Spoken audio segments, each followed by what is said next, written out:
Some people want an extraordinary life, but struggle to do ordinary things consistently. They dream about becoming someone impressive and spend half the day avoiding the smallest task. And that contradiction can make you secretly hate yourself, because deep down you know you're capable of more. So why does ambition feel so powerful in your head, but so weak when it's time to act? The answer isn't always laziness. Sometimes it's the strange relationship between ambition, discomfort, and your brain's need for immediate reward. Think about it. Scrolling your phone gives your brain something interesting right now. Working on your future gives you almost nothing right now. The reward might arrive 6 months from now. Your brain doesn't naturally find that very exciting, so you can genuinely want the bigger life while repeatedly choosing the easier option.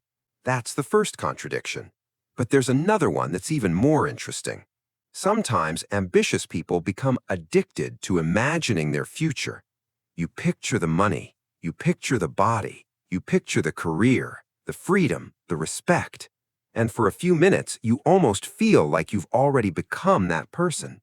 Planning feels productive because it gives you the emotional reward of progress without demanding the discomfort of progress. Then the motivation disappears, and the actual work is still sitting there. This is where perfectionism quietly enters the room. If you believe you need to do something perfectly, starting badly feels like failure.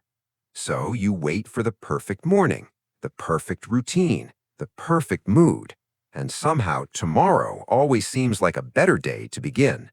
Because tomorrow is safe. Tomorrow still contains unlimited potential. Today doesn't. Today asks you to actually find out what you're capable of, and that can be uncomfortable. Because once you truly try, you can no longer hide behind the sentence, "I could have done it." You might discover that you're not as talented as you imagined. You might fail. And sometimes what looks like laziness is actually self-protection. If you never fully try, your potential stays perfect. But here's the part that matters. Understanding the psychology doesn't mean you get to excuse the behavior. Your brain may explain why you avoid the work, but it doesn't have to decide what you do next. You don't need to become insanely disciplined overnight. You need to make starting so small that your brain stops treating it like a threat. Don't promise yourself 3 hours. Promise yourself 10 minutes. Don't promise to transform your entire life.